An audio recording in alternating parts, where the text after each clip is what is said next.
Welcome to the Pro-Life Action League series, Converted from Abortion Provider to Pro-Life Activist. In the following talk, former Planned Parenthood Health Center manager Sue Thayer explains why she lost faith in the nation's largest abortion provider and became a pro-life activist. Well, good morning. I'm glad to be here. We drove over yesterday from Storm Lake, Iowa, which is in the northwest corner of the state, kind of by Nebraska, Minnesota, and South Dakota, so over there in the boonies. Lived there all my life. I do have 4 of my 6 kids here today, and Kim, my oldest one, is sitting right there. She's in grad school at Iowa State studying, of course we live in Iowa, so she's studying agriculture. Okay, Kim is an expert at soybeans and corn and soil physiology, things that I don't understand. My second one is 22, and she's a registered nurse. I have a 12-year-old son who's adopted. My first 2 are biological. Then I have 3 adopted and 1 that's in foster care. So I have a 12-year-old son named Kevin, and he is here. A daughter named Desi that's 9, and then a little one that's 2. And you've probably heard of unplanned pregnancies. Well, this was an unplanned adoption. You can probably tell that I'm not in my 20s or 30s, not even in my 40s anymore, and I really didn't intend to have not have a baby, but get a baby at my age, and my older kids were kind of like, Mom, do you know how old you're going to be when she graduates? I said, yeah, I have a pretty good idea how old I'm going to be in 18 years. But she came as a foster placement, and I had her 17-year-old mom. And I was supposed to help her mom be a better mom and learn to take care of her and so forth. So she was 3 months old when she came, and of course the day her mom turned 18, she took off and went back to her old lifestyle, which is not a good thing, and left the baby. And by that time, of course, we were all madly in love with her. And she's Native American, full-blooded Native American. So I thought the backup thing would be, you know, if Mom doesn't want her, the tribe will take her. Well, because of some family history of drug abuse and so forth, they didn't want her either. So the Department of Human Services says, Sue, do you want to adopt her? And I'm thinking, yeah, sure. What's one more? So anyway, that's how I ended up being a mother of a toddler and thinking about potty training at my age. So anyway, it's very challenging, but it's fun, and I would highly recommend it for anyone that loves kids. So, and then the 6th one that I have is a 13-year-old boy named Derek, and he has a lot of issues, and he does not travel with us for many reasons, his behaviors and so forth, but he is at home this weekend, so we can be here and enjoy this. But anyway, those are the 6 of them, and they keep me very, very busy. And all of this speaking stuff kind of came up about the same time that I adopted Zoe and got Derek, and so it's very busy, keeps me out of trouble. So, well, I started working at Planned Parenthood in April of 1991. It sounds kind of crazy, but I really didn't know a lot about Planned Parenthood. Honestly, the pay was better than anything that I'd made before, even as an entry-level person, and it was close to my house, and I could ride my bike. Seriously. So I thought, well, that'd be a pretty good place to work. So I applied. I didn't know anything about abortion. I'm kind of the opposite story of what we just heard from Ruth. I grew up in a very secular home. We never talked about any abortion. We didn't talk about it. It was just, no political activism at all. And all the things that Ruth said, this is just a little sidebar, but she wasn't allowed to drink, smoke, party, dance, or play cards. I did all of those things. So praise God that I've been redeemed. But anyway, sorry. Oh, so I started at Planned Parenthood, and the interviewer asked me what I thought of abortion. And you know how God puts in your heart to know the difference between right and wrong? I mean, He's put it in all of us. And I said, well, I think that's wrong. And she said, why? And I said, well, it's murder. It stops a little beating heart. And she said, no, unless the fetus is viable, it really isn't murder. And I said, well, I don't really agree. Well, by some miracle, I still got the job. They must have been really desperate. But, and they probably regret it today. So, I'm pretty sure. So anyway, within a short time of starting there, the manager's job opened up. She had been on maternity leave and never came back to work. And so I thought, you know, I really like it, and I love to be the boss. You know, you have kids, you're the boss, right?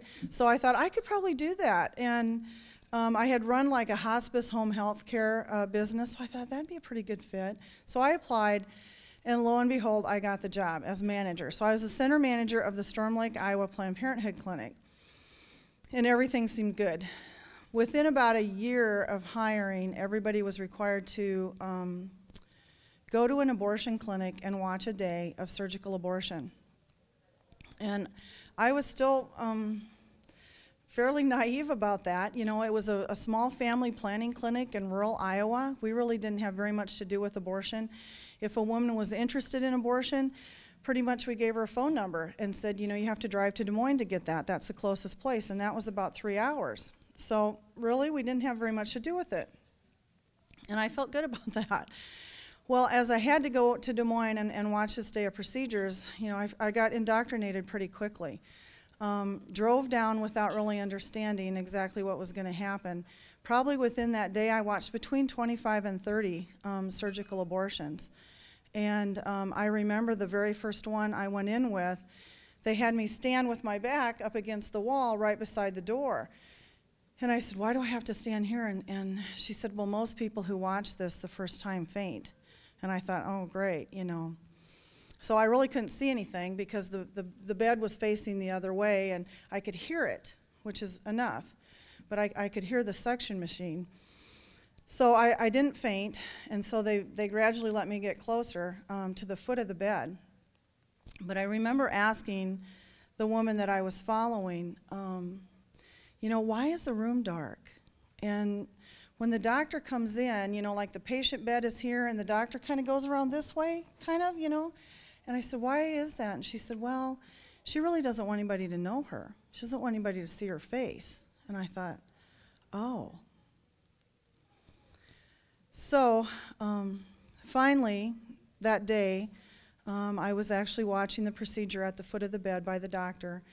And, you know, you've all heard the stories about how that goes. But, you know, the big glass jar and the suction machine, and you hear the noise like the vacuum, and they take the jar and put it in this little door that goes to the dirty utility room on the other side of the wall.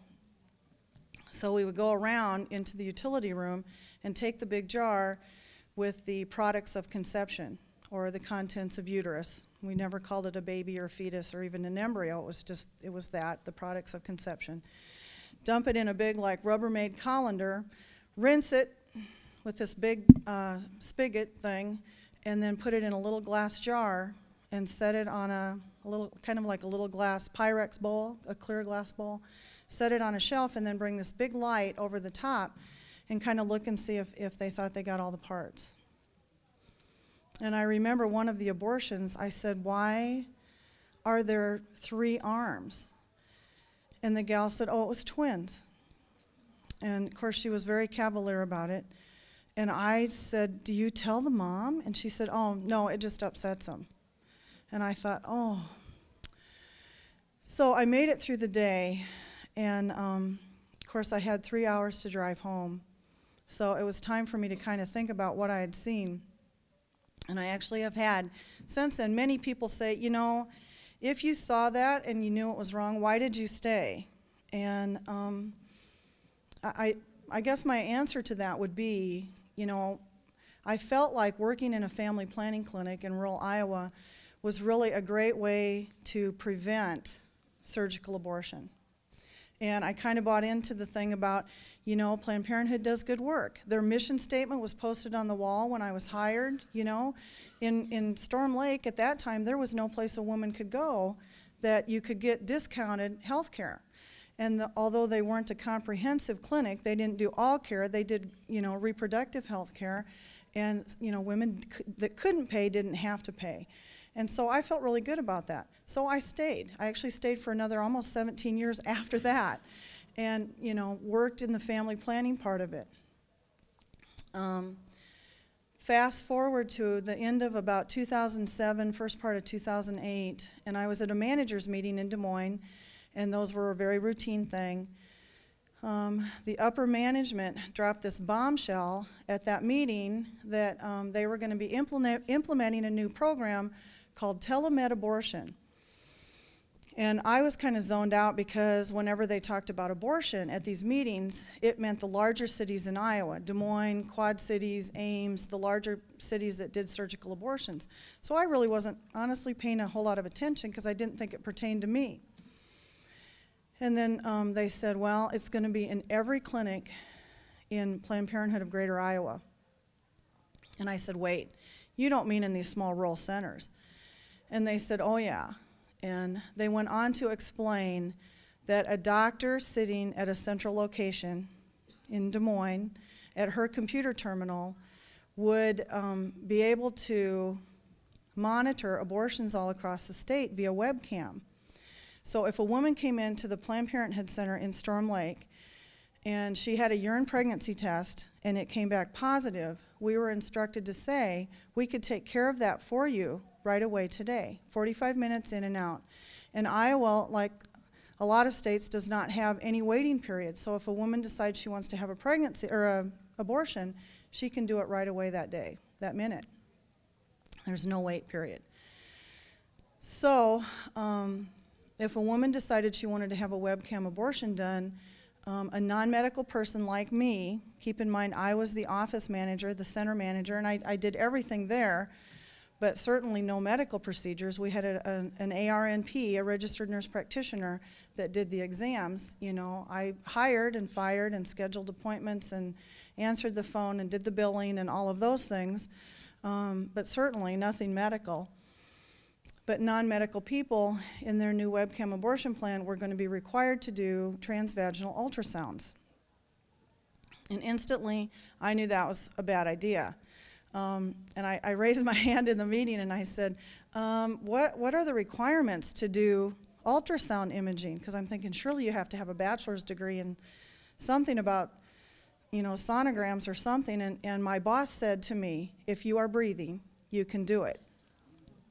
He said it helps if you've played a video game because it's a lot like running a joystick to get it in the right place to see the right picture. And I thought, oh, no, no, not me.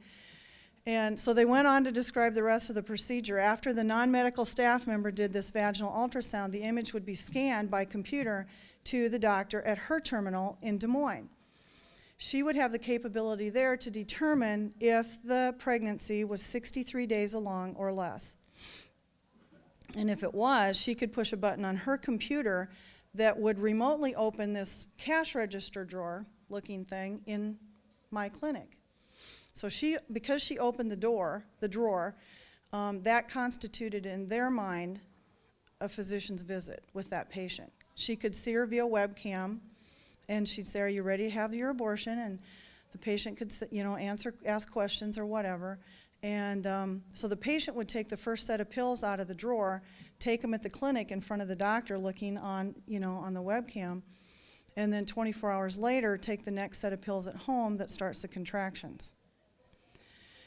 So they're telling us this new plan in this meeting, and I'm thinking, I'm done. I'm going to be fired here in just a New York minute because I'm not going to do this. And I'm single. It was a great job. I had a lot of benefits, great pay. It was health insurance for all of my kids and me. Great vacation, everything. And I thought, oh man, what am I going to do? But in my heart, like I said, I knew that I could not do that. And we talked at that meeting about security. Are you going to notify the doctors in these communities where you're going to be doing these telemed abortions? And they said, no, we don't want them to know. We want to establish a standard of care, 500 to 1,000 telemed abortions done before anybody finds out. And we were literally sworn to secrecy. So when we left there, we were not supposed to even talk to our staff in our clinic about it until they were rolling it out in that clinic. So I drove home and talked to my two oldest girls, and I said, we're probably going to be moving because Mom's not going to be working there very much longer. And so they were supportive, and you have to keep in mind that they were raised, I told you that I've always really felt that life begins at conception, but I also was very radical about contraception and preventing the need for surgical abortion. So they were raised, thinking of me as the sex ed lady, from Planned Parenthood. And so here I am coming home saying, this is what they want me to do and I'm not going to do it. So if we have to live in a tent, we will. And they were supportive of that. So as they rolled these out across the state, of course, they had, a lot of complications. Not that they ever talked about that at managers' meetings. Those were always, like I'd be talking to one of my friends that was a manager at another clinic, and they'd be saying, since we started telemed abortion, all I do is occurrence reports on the huge amount of complications that come from that. And I remember telling my own doctor when I was in there for something, this is what we're going to be doing at Planned Parenthood. What do you think of that? Have you ever heard of any such thing? And he said, no, are you kidding? And I said, no, and I told him up to 63 days, and it's approved. RU46 is approved up through day 49, but right out of the chute, they were giving it up to day 63. So they were 2 weeks over giving it off label, which just geometrically increased the amount of complications that they had. And I got fired before that we started doing them in the Storm Lake Clinic, but I had other managers say, that these women would go home and not fully understand what was going to happen. And at least one that I know of brought back in their baby in a Ziploc bag and said, I did not understand that this is what I was going to be seeing. Because a 9-week baby, you can actually see a little baby, So, and I should tell you too, I guess, that a large benefactor donated these 17 little state-of-the-art $40,000 GE ultrasound machines, the 4D ones where you can see fingernails, on the little teeny tiny babies. And when the delivery guy came in to Planned Parenthood in Storm Lake, he was really excited, and he was so enthusiastic. He's got this great machine, and he's delivering it, and he goes, come on, I want to show you how it works. And I'm going, no, because I'm really not going to probably be using it, and I didn't want to tell him why. And so I ended up finally going back into the back room with him, and he's showing me all these buttons and what they do, and he's just, about how excited he is about this great new 4D machine. And he gets to the little button that says print, and he says, if you hit this button, it's going to print out this great picture of the baby. And his eyes met mine, and he said, but I guess for what you're using it for, you're not going to be printing a picture of the baby, are you? And I couldn't even speak, and he literally fled. I mean, he took his stuff and left. But it was proof to me that even the GE ultrasound delivery guy knows that Planned Parenthood doesn't print pictures to show to the moms, okay? So I ended up getting fired, and really, if you're going to get fired from someplace, Planned Parenthood is not a bad place to be fired from. Amen?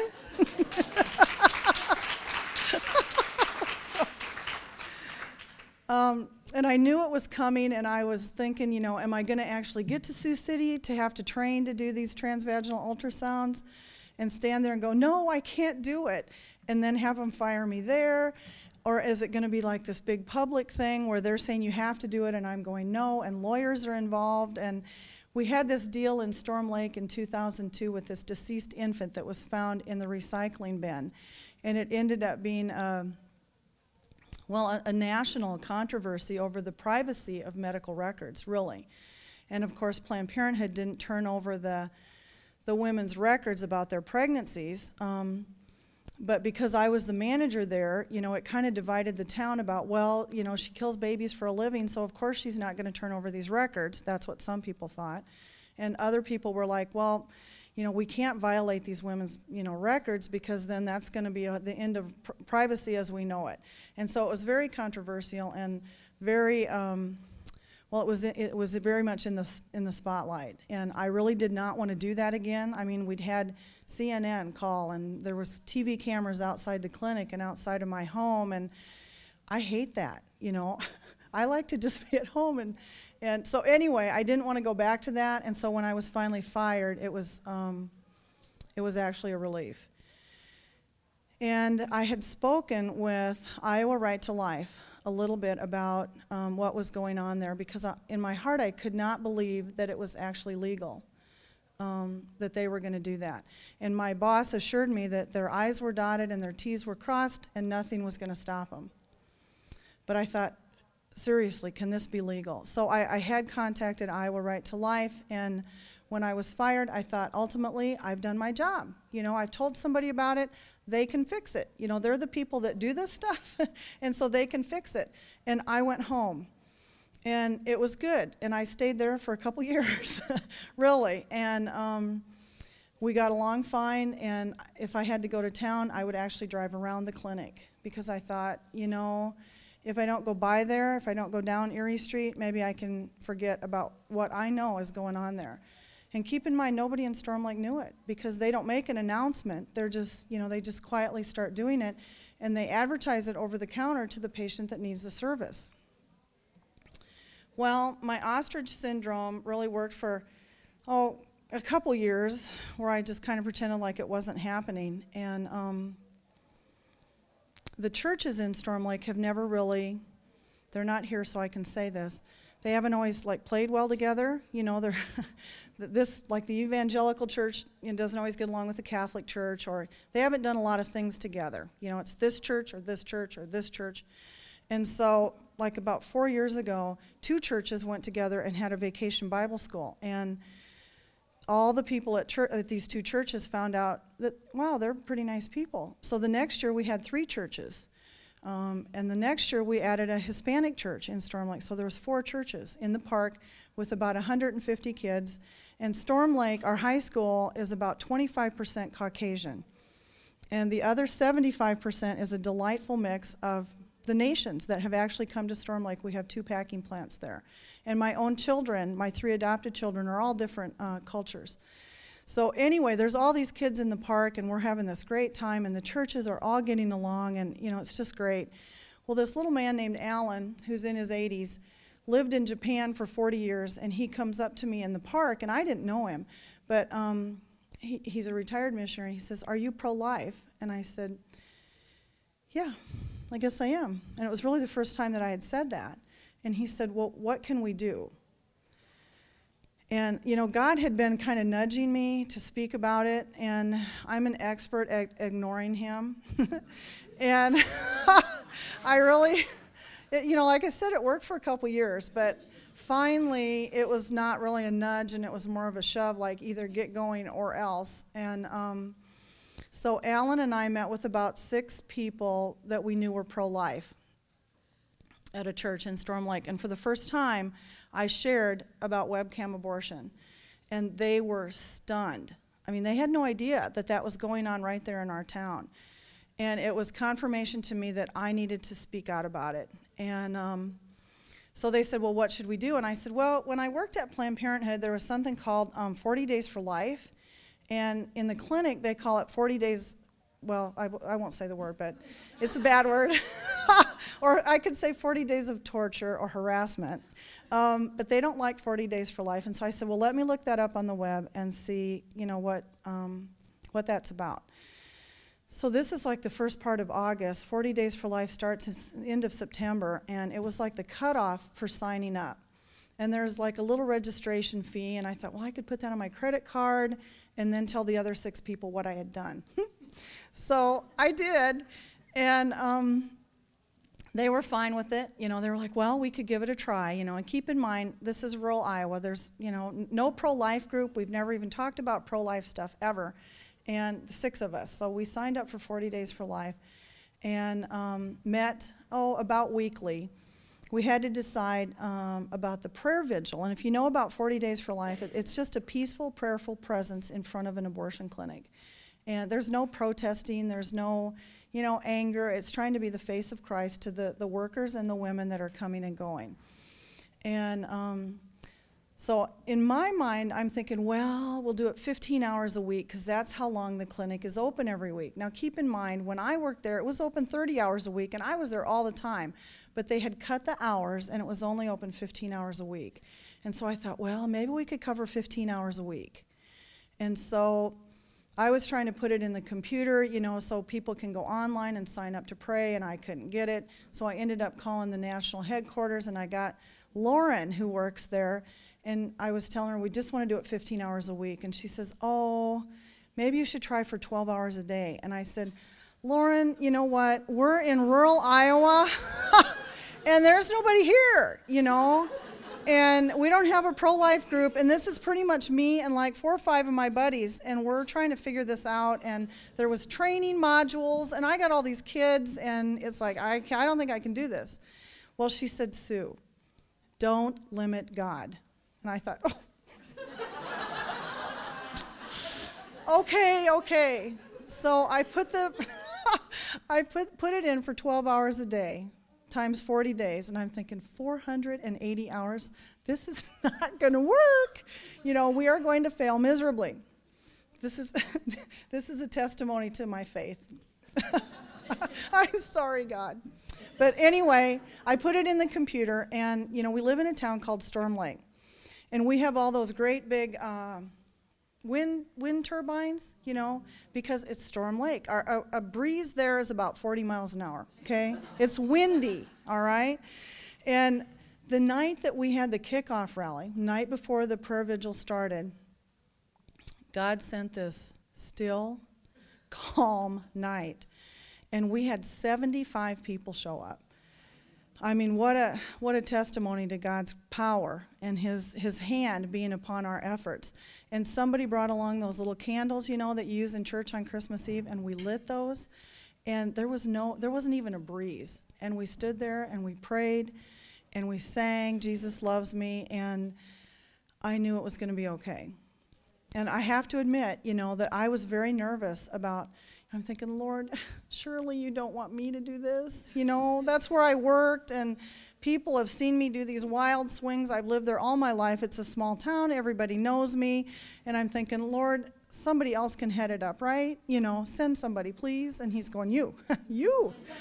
And I thought, and I'm going to have to stand on the sidewalk and see my former coworkers? No, surely, can I sit in my van? And he's like, no, you need to be outside. And I really, my heels were dug in. You could probably see the lines in the sand where I'm going, no.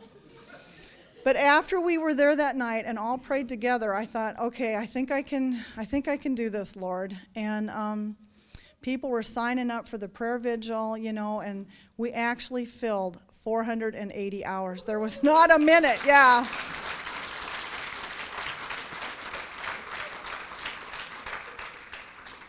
And we had 12 churches involved in Storm Lake, and we had many youth groups come. The Catholic school came down and prayed. I mean, it was really a miracle. There's just no other way to describe it.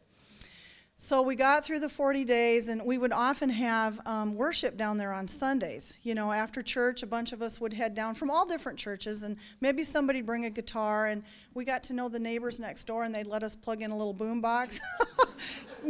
So and I didn't know them when I worked there, but after we were out there praying, then we got acquainted. But we would have music and pray. And I remember sitting there one Sunday afternoon, and my pastor happened to be there, and he said, my focus was always ending telemed abortion, because I thought that was so horrible. But I remember him saying, and Lord, we would like to have this clinic close. And I thought, that's not going to happen. It's been here since 1985, and while I was there about 2007, they signed a 15-year lease. And a lot of rent they pay, and, so I thought, they're not going to close this. Well, then somebody else there said, and Lord, we want this building for a pro-life center. And I thought, well, I know that's never going to happen because there's a big lease. So we got done in November, and lo and behold, no former Planned Parenthood manager has ever headed up a 40 Days for Life prayer vigil outside their old clinic. Who knew? So David B. Wright and Sean Carney from 40 Days called me and said, would you talk a little bit about what happened there? And I'm like, no, really. And they said, well, you can do it, on the phone. And I thought, So I did in November, and it was their national webcast, so people kind of heard about it. And it was good. And I had a few people call and say, would you come talk to our 40 Days for Life next spring or whatever? And I thought, yeah, I could do that, probably, maybe. And well, then, I adopted Zoe in December, and I got Derek in December, and it was busy. It was very busy. And I love kids, so that's my thing. It was a good busy. But fast forward to February, and I'm at church, and one of my friends said, did you see the Facebook page for our local paper? And I said, no, why? And she said, there's an announcement that Planned Parenthood is closing.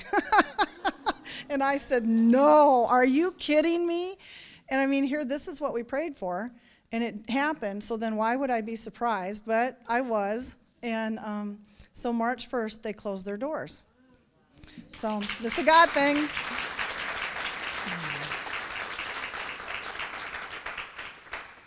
So we had a big party.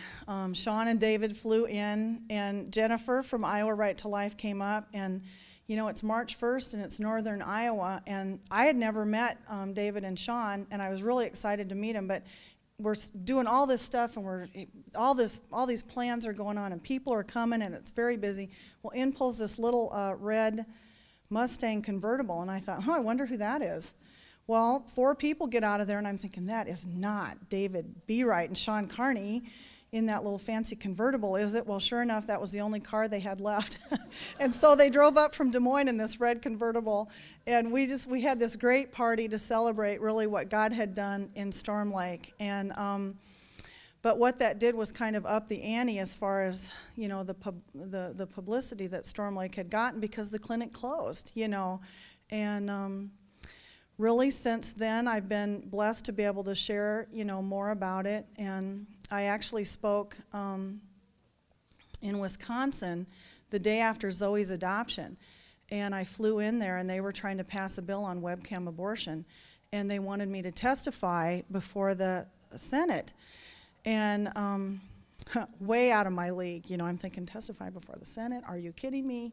But I did it, and I told them just, what I have told you a little bit about what webcam abortion is, and that women really don't understand what they're doing, and it's a kind of a knee-jerk reaction to fix a problem when they find out that they're pregnant.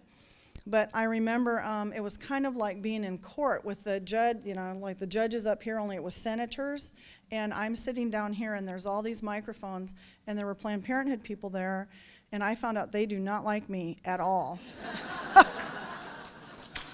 And they were they were videotaping, and it was pretty intimidating. But of course, God was there, and it all worked out fine. But one of the senators, they had told me that he's a little crabby towards pro-life things, and he said, "Well, when is abortion okay?" And I said, "Never." And he said, "Well, what about if the woman is raped?" And I said, it was right when we had seen Horton Hears a Who. And I said, "A baby's a baby, no matter how small." And I could not believe I said it, but it made him so mad that he turned his chair around and he did not talk to me again. So I think I stopped myself before I got the whole thing out. It was like, a baby's a baby, and then I thought, so anyway. But they did end up passing a ban on webcam abortion. So, But that's really what needs to happen, in all these states, because when I started at Planned Parenthood, it was Planned Parenthood of Mid-Iowa, and they swallowed up a couple of affiliates in Iowa and became Planned Parenthood of Greater Iowa, and since then they've taken over Nebraska, Arkansas, and eastern Oklahoma. And it is their goal, their intent, to have webcam abortions in every state. And as long as they have a donor that's willing to fund the startup costs, they charge the same for a webcam abortion as they do for a surgical abortion. It's a big moneymaker for them. And, you know, I told you they had the mission statement on the wall, down, replaced with abortion goals. Okay, every center has a goal for everything that you do. It's all about the bottom line. We had monthly managers meetings via webcam, and if you were hitting your goal, your line was green.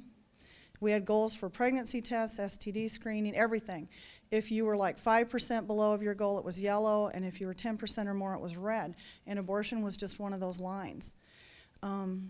So it changed a lot, and I changed a lot. I think I went one way, and they went the other way, and we're very far apart now.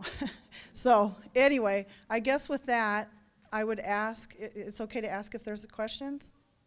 I don't want to go over on time. Yes, sir. Question, I'll bring the mic. Sue, when you first interviewed there and they asked you that question about what do you think about abortion, where in the questioning was that? Was that like the second question or the 10th question, if you remember? Well, it was right towards the beginning, and they wanted to know what I felt about their surgical abortions. The very first time they asked me, they said, what do you think about our surgical abortions? This was in the first interview. And I was like, what surgical abortions? I mean, seriously, I had no idea.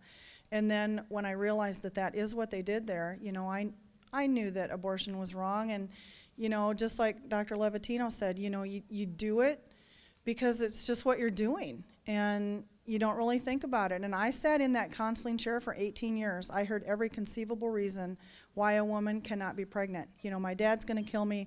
I'm going to get kicked out. My partner's going to leave me. I'm married, and this is not my husband's child. My husband had a vasectomy. I heard it all. You know, anybody that's worked there has heard that. You know, but really, you know, the bottom line is it's a baby, you know, so. And God put that in us. I'm very thankful for Romans 8:1, and I think anybody that's worked in the abortion industry knows that, you know, that we are redeemed and we're set free and there's no condemnation because of Christ. So, anything else? So could you talk a little bit more about the impact of 40 Days for Life on Storm Lake and just some comments about that prayer? Sure. 40 Days for Life in Storm Lake was really, it just brought so many people and churches together. I mean, people were having Bible studies on the sidewalk in front of Planned Parenthood. No kidding. And people that I had no idea were pro-life would pull up and, you know, hand out a latte and say, you know, I can't be out here, but thanks for what you're doing. And I'd say, yes, you can be out here, because if I'm out here, you can be out here. And I know it's scary, but I'll stand here with you for a minute, you know. And more people got involved, and the kids, you know, the youth groups in all the churches really came to understand, you know, what Planned Parenthood is, what telemed abortion is, you know, what is abstinence, you know, and really learned a lot about right and wrong and life and death. And, you know, something that I didn't mention to you that I haven't shared before is that you probably know Melissa Oden. She's an abortion survivor. Her mom tried to abort her, and she lived and survived, and she is the picture of beauty and health, and, you know, what Satan intended for evil, God certainly used for good. But Melissa is from Storm Lake. How weird is that? That's weird right there. But then on top of it, I just found out, you know, I was the condom lady for Planned Parenthood for 18 years, almost 18 years, and I did sexuality education in the schools. And Melissa was a student at Storm Lake High School when I came and gave the talk, you know. And one of the students, I haven't talked with Melissa about this, but one of the students that was in the class emailed me just this past week and said, you know, you came and I was uncomfortable because of what you stood for, which to this day just hurts me that I did that. But she said, I was uncomfortable because of what you stood for.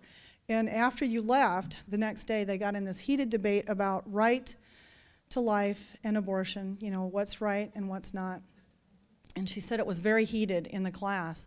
And finally, Melissa Cross shared her story about her mom aborting her in her high school health class. And, you know, from then on, Melissa has been sharing that story. So how cool is that? And you think God doesn't, he's not in control? I'll tell you what. So, You made a statement earlier about as long as they have donors, they're going to stay open. as long as what? They have donors. Oh. Are these people who donate money to them, or Mm-hmm. and if they are, do we have a list of these people that donate? That information is available. You know, organizations that support Planned Parenthood, you can get a lot of that information on the web. But, you know, Warren Buffett was somebody that was a large donor to Planned Parenthood, and I don't know that he was the one that donated the webcam abortion equipment, but they're experts at getting their message out, you know, sharing what they see to be the urgent issues, and they're well connected. You know, they have a lot of star power behind them. They're not afraid to use it. They know a lot of celebrities, and they're really great at raising money. So. Sue, I have a question in reference to, I'm just trying to see how it pans out in Storm Lake, because in Illinois, many of our schools are Title I schools. Mm-hmm. And I'd like to get an idea as it relates to, with Title I, within every Title I school, there should be parent advisory councils, which are parent-run groups. Does those type of schools exist in Storm Lake? And if so, how were you able to penetrate this message through a parent-run group, which in that case, we should be able to get the message out through that particular group? Thank you. Well, no, to my knowledge, there's no parent advisory board I know there isn't in Storm Lake. And honestly, you know, the health teacher really didn't want to have to do it himself. You know, so he called Planned Parenthood and had me come down, and I did it for many years in all of the local and area schools. And I did have an emphasis on abstinence, but it was nonetheless comprehensive, you know, sex ed. I talked about birth control pills, and I did the M&M game to help them learn about sexually transmitted infections, and, you know, we talked about Plan B, and we used to give that up to 48 hours, and then it was expanded to up to 5 days. You know, I gave those out like crazy, because in my mind I thought, well, if it prevents a surgical abortion, this is good. Here, take it. And they went over the counter, and so, I mean, we just gave those out liberally. So, mm-hmm. So, I have a question about interaction amongst employees there. What was the interaction and conversation of all those years with fellow employees as far as this subject? Well, you know, with that many centers and that many managers, there were always, you know, there's always a lot of diversity in thinking, but I was kind of the last holdout. I mean, I would pull in and I had my little Jesus symbol on the back of my van, and I didn't fit in, you know, very well. And they knew kind of how I thought, and they knew that I loved kids, that I fostered 130 some kids, you know, and they knew that, and they knew that I struggled with it. But I did my job, and I kept my mouth quiet, and I worked hard, and so they let me stay, I think, really. But then I felt like with the telemed abortion thing, they crossed a line, and there were managers that, you know, that said this is ridiculous, you know, that we're doing this. There were staff members there that had been longtime surgical workers you know, right in the abortion clinic, that would see the 4D ultrasound and go, wow, you know, I didn't know that a 9-week or a 12-week was actually a little human baby. And so, you know, a lot of staff came and went in those years, and there was always, you know, it's always a turmoil. It's a dark place. And I think that's the success for 40 Days for Life, is you stand on the sidewalk in front and pray. James 4:7 says, you know, resist and the darkness flees. And that's why it works. You know, there's no secret for what I did. You know, I even had a couple patients that called me after the clinic closed, and they're like, Sue, now I have to drive to Spencer to get my pills, you know. And I said, hey, I didn't close it, and by the way, do you know that they do abortions there? And the patients that go there don't know that. You know, if they're just going there to get contraception, they don't know that. So. Hi, Sue.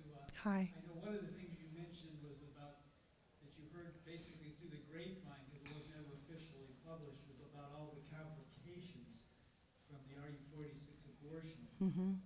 At this point in time, since this is still going on in Iowa, is there any possibility of that kind of thing actually getting out? Because I remember reading something that suggested that Planned Parenthood claimed that there was no complications from RU46 abortions in Iowa. Well, I think it would be very challenging to get accurate numbers on complication rates. If you think about just the Storm Lake Center, when it closed, it was open like Monday for 5 hours, Thursday and Friday for 5 hours. And so if a patient came in and got, you know, they called them M&M abortions, mifeprex and misoprostol. If they got the M&M abortion on Monday, there's no, the clinic isn't even open. And honestly, if they would have come back to me, I would have said, go to ER. I mean, I'm not a doctor, I'm not a nurse practitioner, you know, but all they had was an 800 number that they could call, you know, and say, I'm really bleeding, you know, well, how many pads per hour is what they're gonna ask. If it's over a certain limit, they'll say go to ER. And, you know, they don't even want the ER docs to know that the women have taken these meds, because at that point they say it's really no different than a miscarriage. You know, my boss told me that we're you know, gonna have the women just say, you know, I'm having a miscarriage, because really at that point they're not gonna treat them any differently anyway. So they know that what they're doing is wrong, and that's why they try to hide it. If they were proud of it, they would be holding press conferences saying this is what we're doing. You know, in Spencer, Iowa, Iowa Right to Life went up there and tried to tell people what was going on, and the reporter asked Jill June, the president of Planned Parenthood, 7 or 8 different ways, how, you know, are you doing these? And her response was always, we serve the women's needs, blah, blah, you know, kind of thing, and never did come right out and say, yes, we are doing these. So one last question before we take a quick break. Okay. It's kind of a two-part question. One, I wonder if Planned Parenthood doesn't rather like to have people like you on staff to maybe make you feel like there's a little more compassion there and less of a radicalized kind of support for abortion. And secondly, how many like you are there out there? Because I think if it's a significant number to pull, you know, folks like you who cared about children and who were very uncomfortable with the surgical part of the abortion practice, you know, out of that business, it could really make a tremendous difference in finally bringing down Planned Parenthood. Well, there aren't very many people, I don't think, that work there that would say even they're marginally pro-life, because their litmus test is, are you pro-choice? Because they think they can train you to do blood pressures, answer the phone, all of that, but if you're not pro-choice, you have no place there. I was grandfathered in because I was like an ancient dinosaur from 1991, so I stayed, you know. But, you know, Abby's got the thing going, you know, the ministry going to get workers out of there, and that's a great thing. But they get used to that, you know, the pay, and it's very hard to leave, and they feel like they're helping. And it's literally praying that the scales would come from their eyes and that they would see once and for all, really, what they're doing and understand and, you know, truly turn around 180 and run the other way and then share what goes on in there. And I've actually had one person call me and say, you're doing the right thing because everything you say is still going on in there. And, you know, so that's confirmation to me that, you know, there are more people in there that need to get out and need to share the message. So, all right, thank you.